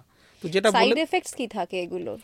ব্রেস্ট ইমপ্লান্টের সাইড এফেক্ট আমরা এটাকে দুটো ভাগে ভাগ করতে পারি। একটা immediate side effect, immediate side এফেক্টের মধ্যে একটা থাকে, সেটা হচ্ছে ব্রেস্টের ইমপ্লান্টে যদি ইনফেকশন হয়, যেমন ন্যাজাল ইমপ্লান্টে আমরা ইনফেকশনের কথা বলেছিলাম, ব্রেস্ট ইমপ্লান্টে যদি কোনোভাবে ইনফেকশন হয় তাহলে চারিদিকটা লালচে হয়ে যাবে, যেটাকে রেড ব্রেস্ট সিনড্রোম বলি। ইমিডিয়েটলি সার্জারি 2-3 দিনের মধ্যে প্রচণ্ড পেন হবে, হাত তুলতে পারবে না, জ্বর চলে আসবে, তখন ইমপ্লান্টটাকে বের করে দিতে হয়। এটা খুব রেয়ারলি হয়। কোন কন্ডিশনে করা হচ্ছে, পেশেন্টের ডায়াবেটিক রয়েছে কিনা, সুগার বা স্মোকিং করেন কিনা, এই কিছু কিছু ফ্যাক্টরস ব্যাপারগুলো থাকে। ভীষণ রেয়ার, ইউজুয়ালি 1000-এ একটা পেশেন্টের হয়তো একটা দিকে একটা ইনসিডেন্ট রেট এরকম রয়েছে। এটা একটা ইমিডিয়েট সাইড এফেক্ট। আর একটা সাইড এফেক্টের কথা ঠিক সাইড এফেক্ট বলবো না, যেমন নতুন চশমা পরলে আমাদের একটা মনে অস্বস্তি হয়, হ্যাঁ, বা ধরুন কেউ কখনো মাথায় তিলক কাটি না, আমরা যদি কখনো মন্দিরে যাই কিছু দিয়ে দিচ্ছে, একটা অস্বস্তি মতো লাগে। তো পেশেন্টরা দেখি বলেছেন, তারা বলে যে একটা কিছু আছে আমার বডিতে, সেটা ফিল করতে পারছি। এইটাকে যদি সাইড এফেক্ট বলেন তাহলে সেটা সাইড এফেক্ট, সেটা মাস 2-3 মতো থাকে, তারপর ন্যাচারালাইজড হয়ে যায়। তো এই দুটো ইমিডিয়েট গেল। আর একটা লং টার্ম যদি সাইড এফেক্ট বলেন, এই যে ইমপ্লান্টটা তো বডিতে ফিক্স করা থাকে না, এটা ব্রেস্টের তলায় ফ্লোটিং থাকে, বেসিক্যালি কিছু মাসেলস থাকে, মাসেলের সঙ্গে এটা লেগে থাকে। কখনো কখনো ইমপ্লান্টটা কিন্তু ডিসপ্লেসড হতে পারে, ভীষণ রেয়ারলি ডিসপ্লেসড হতে পারে, এটা একটা। আর একটা হচ্ছে ইমপ্লান্টের চারিদিকে একটা ক্যাপসুল বা পর্দা মতো তৈরি হয়, সেটা তৈরি হতে 8 থেকে 10 বছর লাগে। যদি পর্দাটা তৈরি হয় তাহলে কিন্তু ব্রেস্টটাকে একটু একদিন ঠিক ছিল, লাস্ট 2-3 বছর ধরে মনে হচ্ছে যে একটা ব্রেস্ট একটু শক্ত শক্ত মনে হচ্ছে, এটাকে ক্যাপসুল ফর্মেশন আমরা বলি। ক্যাপসুল ফর্মেশন র্যাপিডলি হবে না, মিনিমাম 8 থেকে 10 বছর লাগে ক্যাপসুল ফর্মেশন হতে। এই যে একটা ইমপ্লান্ট, এটা কত বছরের জন্য? এটা সারা জীবন রাখা যায়। বিদেশে, ইন্ডিয়াতে পেশেন্টরা ইউজুয়ালি ফেরত আসেন না চেঞ্জ করার জন্য। বিদেশে যেহেতু তারা, আবারও বলছি, খোলামেলা ড্রেস পরে, ব্রেস্টের ইমপ্লান্ট যদি একটুখানি এদিক ওদিকে, একটুখানি না কিছুটা যদি সরে যায় তাহলে ব্যাপারটা বোঝা যায়, ক্লিভেজটা অতটা ভালো আসছে না, তখন তারা আসেন চেঞ্জ করতে। বা ধরুন ক্যাপসুল ফর্মেশন হচ্ছে 8 থেকে 10 বছর পরে, তখন তারা এই ক্যাপসুলটা হওয়ার জন্য ব্রেস্টটা একটু শক্ত লাগে, তখন তারা আসেন। তো লং টার্মে এই দুটো ডিসপ্লেসমেন্ট আর ক্যাপসুল ফর্মেশন, প্রথম 1 মাসে যদি কোনো অসুবিধে না হয়, যদি কোনো ইনফেকশন না থাকে, তাহলে ধরে নিন নেক্সট 8 থেকে 10 বছরের মধ্যে কোনো অসুবিধেই হবে না।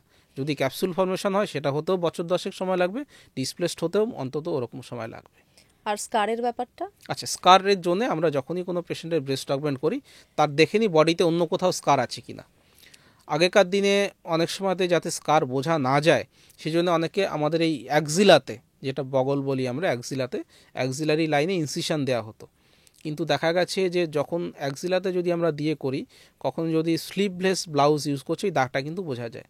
এখনকার দিন ম্যাক্সিমাম সার্জেন্স যারা রয়েছে, আচ্ছা আর একটা ওয়ে আছে, সেটা অ্যারিওলা যেটা কালো থাকে বা ব্রাউন থাকে, অ্যারিওলার মধ্যেও অনেক সার্জেন ইনসিশন দিয়ে সার্জারি করতেন যাতে দাগটা কম বোঝা যায়। তাতে মুশকিল হয়, অ্যারিওলাতে কিন্তু স্কার ফর্মেশন হতে পারে। আজকালকে দিনে ম্যাক্সিমাম প্লাস্টিক সার্জেন্স, আমরা কসমেটিক সার্জেন যারা রয়েছি, আমরা ব্রেস্টের তলায় যেটা ইউজুয়ালি দেখাই যাবে না, 2 থেকে 4 centimetre, depending upon the size of the implant. যদি বড় ইমপ্লান্ট থাকে একটু বড় কাটতে হয়, যদি ছোট ইমপ্লান্ট হয় ছোট, মোটামুটি ধরে নিন 2 থেকে 4 সেন্টিমিটার ইনসিশন দিয়ে সেখান দিয়ে আমরা ইমপ্লান্টটাকে ঢুকিয়ে দিই। খুব ছোট্ট ইনসিশন থাকে এবং আমরা যেটাকে ডিপিয়ার করি, বাইরে থেকে আজকাল কোনো সুতো দেওয়া হয় না, সব স্টিচেসগুলো সুচার্সগুলো ভেতর দিয়ে থাকে যাতে মিনিমাল স্কার হয়। তো ইভেন যদি হালকা একটু স্কার থাকছেও, সেটা কিন্তু ব্রেস্টের তলা, এবং দেখা গেছে প্রথম 9 মাসের মধ্যে, 9 থেকে 12 মাসের মধ্যে 90% স্কার চলে যায়। আর খরচ কিরকম? ঠিক, এটা একটা খুব ইম্পর্টেন্ট ব্যাপার, কি কত খরচ হবে। তো এবং কসমেটিক সার্জারি নিয়ে একটা ভুল ধারণা ইন জেনারেল মানুষের মধ্যে রয়েছে যে এটা বোধহয় নায়ক নায়িকারা করে থাকেন, ভীষণ কোটি কোটি টাকা হয়, এবং সত্যি কোটি কোটি টাকা খরচ অনেক সময় হয়ও। ডিপেন্ড করছে যে কোথায়, কোন ধরনের ক্লিনিকে করছেন, দেশে করছেন না বিদেশে করছেন। হ্যাঁ, যেমন আমরা কোথাও বেড়াতে গেলে আপনি 5 স্টার হোটেলেও থাকতে পারেন, নর্মাল হোটেলেও থাকতে পারেন। 1 কাপ চা আমরা 500 টাকাতে খাওয়া যেতে পারে, আবার বাড়িতে বানিয়ে খাওয়া যেতে পারে। ডিপেন্ড করছে কোন কোয়ালিটির ইমপ্লান্টটা ইউজ করা হচ্ছে, কোন সার্জেন করছেন, তিনি কোয়ালিফাইড ডাক্তারবাবু বা প্লাস্টিক সার্জেন, কসমেটিক সার্জেন কিনা, এবং হচ্ছে কোন হসপিটালে করা হচ্ছে, আর কতটা প্রাইভেসি আপনি চাইছেন, সেই ব্যাপারগুলোর উপরে ডিপেন্ড করে। আমি মোটামুটি যখন ব্রেস্ট ইমপ্লান্ট করি, ডিপেন্ডিং আপন ম্যাক্সিমাম দামটা ডিপেন্ড করে কোন ব্র্যান্ডের হচ্ছে। যেমন আমরা মোবাইল ফোন ইউজ করি না, প্রত্যেকটা মোবাইল ফোনেই তো হোয়াটসঅ্যাপ, চ্যাটিং, ইনস্টাগ্রাম সমস্ত কিছুই দেখা যাচ্ছে, কিন্তু হ্যাঁ বেস্টটাই চাইবে। তো আপনি ধরে নিন অ্যারাউন্ড 80,000 থেকে 1.6, 80,000 থেকে 1,60,000 প্যাকেজ করেই আমাদের বলতে হয়। খুব আনএক্সপেক্টেড কিছু না হলে ওই প্যাকেজের মধ্যেই হয়ে যায়। এটা কোনোভাবে কার্সিনোজেনিক নয় তো? এবং দ্বিতীয় হচ্ছে যে ব্রেস্ট ইমপ্লান্টের পর ব্রেস্ট ফিডিং করানো যায় কি? এই দুটো প্রশ্ন কিন্তু খুব কমনলি আসে মানুষের মনে। তো আমার যত ব্রেস্ট পেশেন্ট আসেন অগমেন্ট করার জন্য, ম্যাক্সিমাম পেশেন্ট তারা অবিবাহিত বা তারা বিয়ে করেছেন, বাচ্চা এখনো হয়নি। তাদের ক্ষেত্রে তো আমরা ব্রেস্ট অগমেন্টেশন করছি বেশি। তো তাদের ফার্স্ট কোশ্চেন্স থাকে কি, স্যার আমি প্রেগনেন্সি আসবে কিনা। প্রথমত ব্রেস্ট ইমপ্লান্টের সঙ্গে প্রেগনেন্সির কোনো রিলেশন নেই, দুটো আলাদা পুরো অর্গান সিস্টেম। প্রেগনেন্সি যদি আপনার ইন্টারনাল জেনাইটালিয়া ঠিক থাকে, ডেফিনেটলি প্রেগনেন্সি আসবে। তারপর হচ্ছে প্রেগনেন্সির পরে ব্রেস্ট ফিডিং করাতে পারবে কিনা। যে জন্য আমি প্রথমেই বললাম, ইমপ্লান্ট যেটা থাকে, ইমপ্লান্টটাকে কিন্তু আমরা ব্রেস্টের ভেতরে দিচ্ছি না, ইমপ্লান্টটা ব্রেস্টের তলায় থাকে, সেই জন্য ব্রেস্ট ফিডিংয়ের সঙ্গে এর কোনো অসুবিধে হয় না। এইটা হচ্ছে ব্যাপার। তো আপনি নিশ্চিন্তভাবে যারা ব্রেস্ট অগমেন্ট করাচ্ছেন তারা মাও হতে পারবেন এবং ব্রেস্ট ফিডিংয়ে কোনো অসুবিধা হবে না। আর ক্যান্সারের ব্যাপারটা নিয়ে যদি বলি, প্রত্যেকটা আমাদের কসমেটিক সার্জারি যেহেতু একটা ইলেকটিভ সার্জারি, আমরা সবসময়তেই কসমেটিক সার্জারিগুলো ক্যান্সার হয়ে যাবে এরকম একটা ভুল ধারণা বা বদ্ধমূল ধারণা কিন্তু থাকে।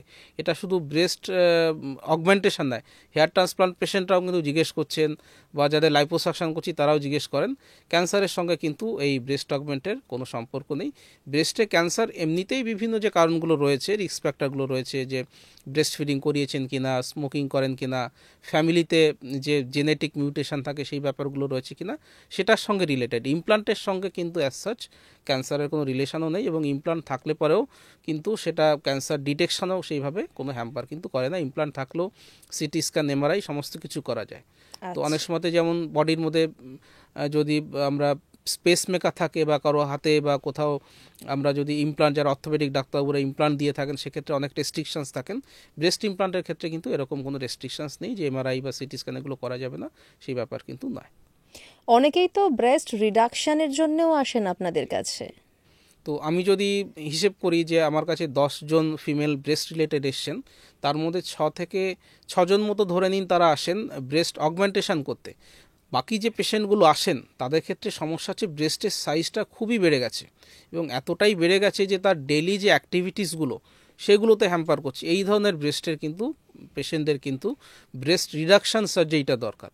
তো এই ব্রেস্ট রিডাকশান সার্জারিটা কিন্তু ব্রেস্ট অগমেন্টেশন সার্জারি থেকে ঠিক উল্টো, কিন্তু রিলেশনটা ব্রেস্টের সঙ্গেই। মানে কেন মানুষ আসেন এই সার্জারি করাতে? আচ্ছা, তো মানুষ যে কমপ্লেন্সগুলো নিয়ে আসেন, ম্যাক্সিমাম পেশেন্টদের ক্ষেত্রে যেটা তাদের কমপ্লেন থাকে, স্যার ঘাড়ে এবং পিঠে ব্যথা হচ্ছে, এবং দেখা যাচ্ছে ঘাড়ে পিঠে ব্যথা নিয়ে তারা পেটে সোনোগ্রাফি করেছেন যে গল ব্লাডার আছে কিনা, কারণ গল ব্লাডারের সমস্যার জন্য ঘাড়ে পিঠে ব্যথা হয়। অনেকে ভাবেন যে আমার হাড় হয়তো ক্ষয়ে যাচ্ছে, সেই কারণে এই পিঠে ব্যথা ঘাড়ে ব্যথা হচ্ছে, কিন্তু তারা আলটিমেটলি বুঝতে পারেন যেটা ব্রেস্টের ওজন। কারণ কি হচ্ছে, আমরা যখন দাঁড়িয়ে থাকি আমাদের সেন্টার অফ গ্র্যাভিটি একটা নির্দিষ্ট জায়গা দিয়ে আমাদের বডিতে পাস করে, সেইভাবে ভার্টিব্রাল কলাম দিয়ে যায়। কিন্তু যখন ব্রেস্টের সাইজ বেড়ে যাচ্ছে, তিনি তখন সারা দিনে কাজ করছেন বা অন্যান্য অ্যাক্টিভিটিস করছেন, তাকে সামনের দিকে ঝুঁকে থাকতে হয়। দেখবেন আমরাই যখন যদি কখনো বাসনপত্র পরিষ্কার করছি বা কোনো কাজ ঝুঁকে করছি, একটু পরে খাড়া হয়ে দাঁড়াতে হয়, সোজা হয়ে দাঁড়াতে হয়। একটু এবার যেহেতু তার ব্রেস্টের সাইজ বেড়ে গেছে, বডি তার সবসময় সামনের দিকে ঝুঁকে থাকছে, এই কারণেই কিন্তু ঘাড়ে পিঠে এবং কোমরে ব্যথাগুলো থাকে। তো পেশেন্টদের এই ব্যাপারটা তারা কোরিলেট কিন্তু পারেন কি স্যার, তারা বলেন স্যার মনে হচ্ছে আমার ব্রেস্টের ওজনের জন্যই সমস্যাটা। দ্বিতীয় যে ব্যাপারটা তাদের সমস্যাদায়ক হয় সেটা হচ্ছে যে আমাদের ওয়েস্ট বেঙ্গল বিশেষ করে বা ইন্ডিয়া, আমরা একটা গ্রীষ্মপ্রধান দেশ, এখানে প্রচণ্ড ঘাম হয়। এখন দেখুন কত ঘাম হচ্ছে। কি হয়, ব্রেস্টের তলায় মহিলাদের যেহেতু স্বাভাবিকভাবে তারা ছেলেদের মতো তো খালি গায়ে থাকতে পারছেন না, বা তারা কাজকর্মে থাকছেন, ভেতরে বাইরে একটা জামা, ভেতরে ব্রা পরতে হচ্ছে। তো এই যে ঘেমে যাচ্ছে জায়গাটা, ওই জায়গাটা তো হাওয়া বা ঠান্ডা জিনিস যাওয়ার উপায় থাকছে না। ক্রনিক ঘেমে গিয়ে গিয়ে ব্রেস্টের তলায় র্যাশ হয়ে যাচ্ছে, ইভেন আলসার ঘা হয়ে যাচ্ছে। হ্যাঁ, এটা একটা খুব বড় প্রবলেম। গরমকালে বলছেন কি স্যার ব্রেস্টের তলায় র্যাশ হয়ে যাচ্ছে, ফাঙ্গাল ইনফেকশন হয়ে যাচ্ছে। 3 নম্বর হচ্ছে তারা যে ব্রাশ স্ট্র্যাপটা ইউজ করছে, শক্তভাবে কাঁধের ওপরে প্রেশার করছে, ব্রাশ স্ট্র্যাপেও জায়গাটা ছড়ে যায়। এইটা আর একটা অসুবিধে নিয়ে তারা আসেন। আর একটা অসুবিধে তারা বলেন কি স্যার রাতে যখন ঘুমোচ্ছি তখন দুদিকে ব্রেস্ট চলে আসে, বিছানার ওপরে চলে আসে। বেসিক্যালি কিছু কিছু পেশেন্ট আসেন, আমি যে একটা দিকে সাইড নেব তখন ব্রেস্টটাকে আমাকে সরিয়ে তারপর আমাকে সাইড নিতে হচ্ছে। এই সমস্যাটা যে মহিলার হয় সেই একমাত্র বুঝতে পারেন যে কি একটা বাজে রকমের অবস্থা, দুর্বিষহ। প্লাস হচ্ছে বলছে স্যার আমি যে অনেক সময় জিজ্ঞেস করতে পারেন কি ডায়েটিং করলে বা এক্সারসাইজ করলে কমবে কিনা, বা আমরাও জিজ্ঞেস করি ট্রাই করেছেন কিনা। তো তারা বলেন স্যার এত বড় ব্রেস্ট নিয়ে আমি চলাফেরাই তো করতে পারছি না, আমি যে ধরুন স্কিপিং করব বা ডায়েট বা কোনো এক্সারসাইজ করব, এই ব্রেস্ট নিয়ে চলাফেরা করা ডেলি অ্যাক্টিভিটিসেই আমার সমস্যা। আর একটা যেটা সমস্যা হয়, যেটা একটা ধরুন একটা ফিটিং গার্মেন্ট, একটা ভালো কাপড় বা জামা, একটা সালোয়ার কামিজ পরবেন বা একটা টি শার্ট পরবেন, কোথাও বেড়াতে গেছেন সমুদ্রে, তার পক্ষে দেখতে ভালো লাগে না। আর হচ্ছে যে এটার জন্য একটা মেন্টালি তাদের একটা ডিপ্রেশনসের ব্যাপার কিন্তু এই হিউজ ব্রেস্টের জন্য থাকেন। অনেক সময়তেই ইভেন তারা তার পার্টনার বা বাড়ির লোকদেরকেও বলতে পারে না যে আমার এরকম একটা সমস্যা হয়েছে, কি করব। তো এই ব্যাপারগুলো নিয়ে যেহেতু আমরা বিভিন্ন জায়গায় ডিসকাশন করছি, মহিলারা জানতে পারছেন, এবং তারা কিন্তু এই যে ব্রেস্ট রিডাকশন, এটাকে কিন্তু আমি কসমেটিক সার্জারি হিসেবে ধরবো না, এটা কিন্তু অ্যাকচুয়াল প্রয়োজনীয়তা, এবং এটাকে প্লাস্টিক সার্জারি বলা যেতে পারে। যে তারা শারীরিক কষ্টের কারণে আসছেন, মানে ব্রেস্টটাকে সুন্দর করে দিতে হবে, এটা থেকে তাদের মেইন থাকে স্যার আমার ব্রেস্টটাকে যত দূর সম্ভব ছোট করে দিন। আমি বরঞ্চ তাদের বোঝাই যে না, আমি একদম কেটে তো বাদ দেবো না, সেটা ব্রেস্টটা একটা মাতৃত্বের লক্ষণ, একটা মেয়ের তার ফেমিনিটির একটা ব্যাপার। তো আমরা আপনার বডির সঙ্গে মেপে যত দূর ছোট করা যায়, তারা বলেন স্যার যত ছোট করা যায় স্যার করে দিন। আমরা চেষ্টা করি তার বডির সঙ্গে মেপে যত দূর ছোট করে দিয়া এই জিনিসটাকে ছোট করে দিই। এটা মানে কতদিনের প্রসিডিউর?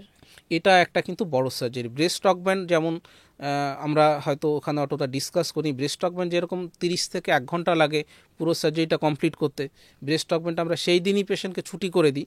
ব্রেস্ট রিডাকশন সার্জারিটা 3.5 ঘন্টা থেকে 5 ঘন্টা মতো সময় লাগে। It's a long surgery. এই সার্জারিতে হসপিটালে ভর্তি থাকতে হয় প্রায় 36 থেকে 48 ঘন্টা। ধরুন সোমবার সকালে যদি আমি সার্জারি করি, রবিবার রাতে বা সোমবার সকালে পেশেন্টকে এসে ভর্তি হতে হবে, মঙ্গলবার থাকবেন, বুধবার সকালে গিয়ে হয়তো আমরা তাকে ছুটি করব। তো 36 আওয়ার্স হসপিটালাইজ থাকতে হবে।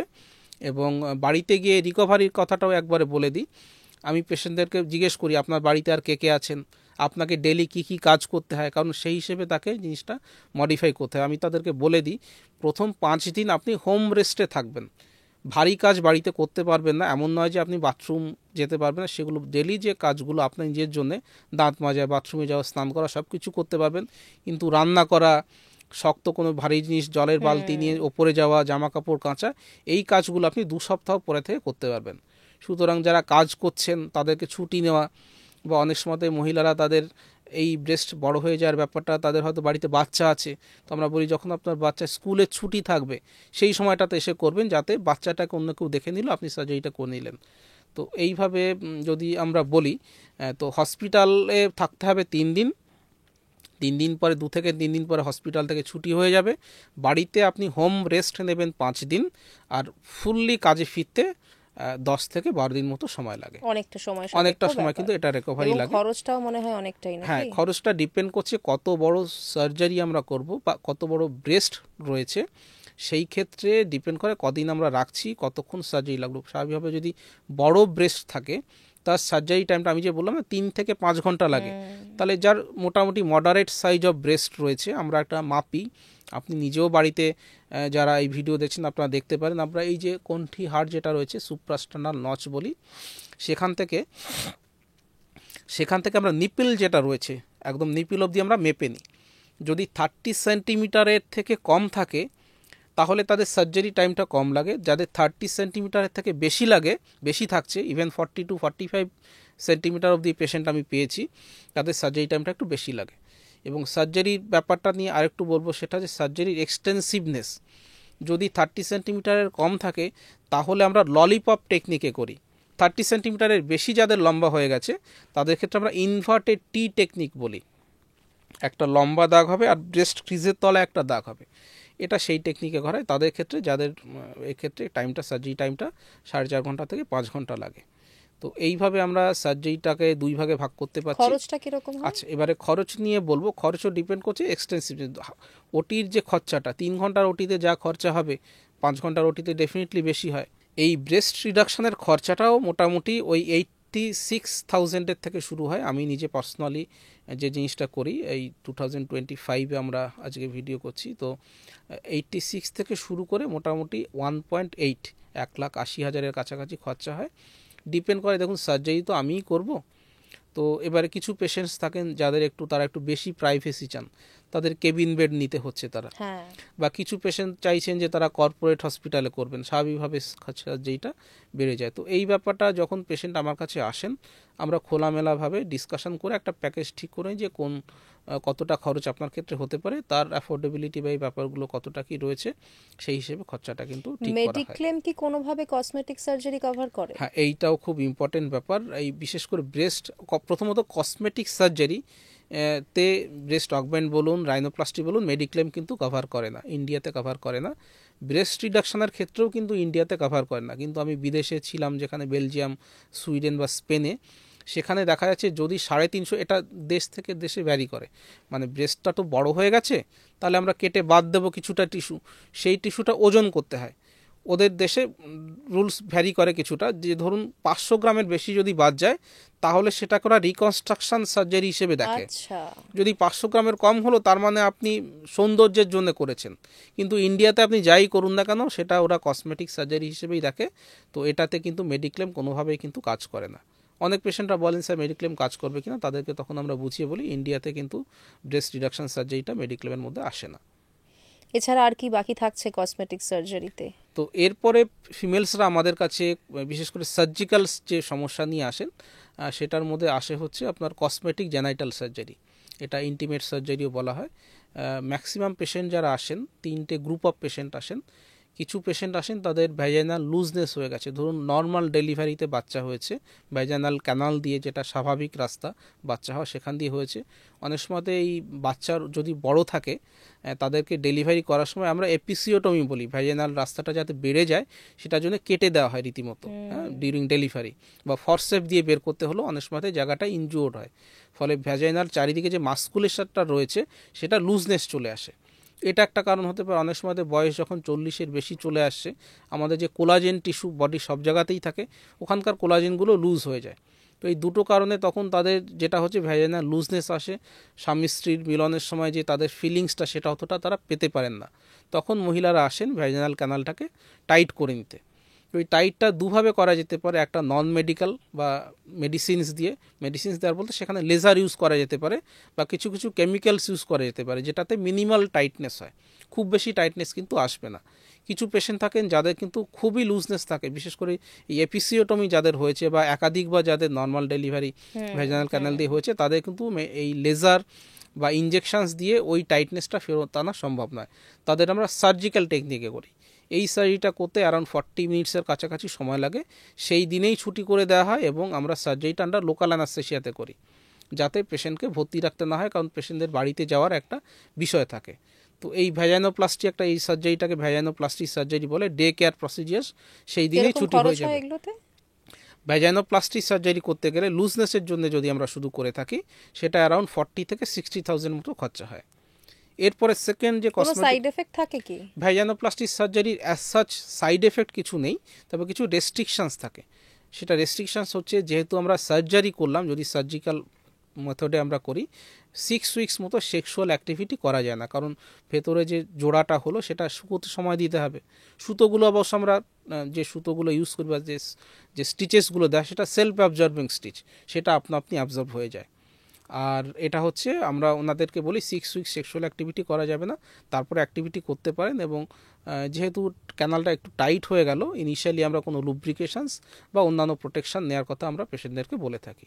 সেকেন্ড যে গ্রুপ অফ পেশেন্ট আসেন কসমেটিক সার্জারি করতে, জেনাইটাল কসমেটিক সার্জারি, তাদের মধ্যে আসে লেবিয়া প্লাস্টি। জানবেন লেবিয়া মিনোরা এবং মাইনোরা বলে দুটো ফোল্ড থাকে এক্সটার্নাল ফিমেল জেনাইটালিয়াতে। তো ভেতরের যে ফোল্ডটা সেটাকে লেবিয়া মিনোরা বলে। এটা অনেক সময়তেই বড় হয়ে যাওয়ার কারণে যখন সে সাইক্লিং করছে তখন রাবিং হয়, বা অনেক সময়তে যখন মেনস্ট্রুয়েশন চলছে তখন অনেকটা মেসি হয়ে যায়, বা সেক্স করার সময় সব ফোল্ড হয়ে ভেতরের দিকে চলে যায়। কিছু পেশেন্ট বলছেন যে এতটা বড় হয়ে যাচ্ছে, বাইরে থেকে হ্যাং করছে, দেখতে খারাপ লাগছে। তো এটাই লেবিয়াল ট্রিমিং সার্জারি আমরা করি। এটাও আন্ডার লোকাল অ্যানাস্থেসিয়া করতে হয়। করতে 15 থেকে 20 মিনিট মতো সময় লাগে, দিনে দিনে ডিসচার্জ করে দেওয়া হয়। থার্ড গ্রুপ অফ পেশেন্ট যারা আসেন, সেটা একটু অন্য ধরনের পেশেন্ট। তারা হাইমেনোপ্লাস্টি বলে একটা সার্জারি করেন। আমরা জানি নিশ্চয়ই যে হাইমেন বলে একটা পর্দা, যেটা যোনিপথের মাঝখানের দিকে থাকে, যেটা অনেকে ভার্জিনিটির প্রমাণ হিসেবে ভাবেন। 2025 সালে দাঁড়িয়ে, এবং হ্যাঁ, 2025 সালে এই জিনিসটা আসে। অনেকেই কিন্তু সেই জিনিসটা ভাবেন আগে হয়তো বয়ফ্রেন্ড ছিল, তো সে এখন পর্দাটা ইনট্যাক্ট নেই, কিন্তু সে হয়তো একটু কনজারভেটিভ ফ্যামিলিতে তার বিয়ে হতে যাচ্ছে, তখন কিন্তু এই সার্জারিটা স্টিল এখনকার দিনে করাতে আসে।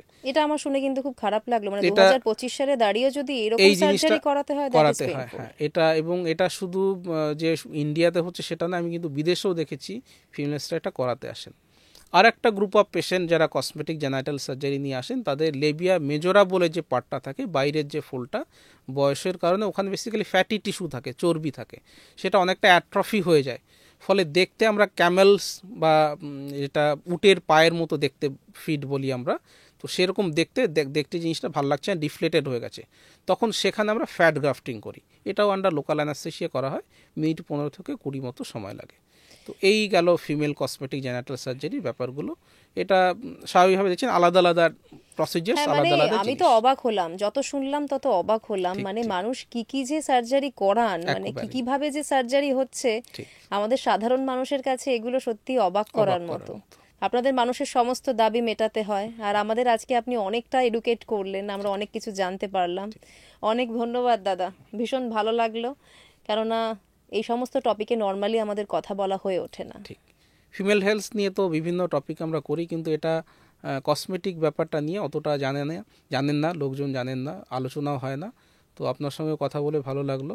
আমরা আশা করছি এরপরে মেল হেলথ নিয়ে বা অন্যান্য টপিক নিয়ে কথা বলতে পারবো। একেবারে, অনেক ধন্যবাদ। নমস্কার।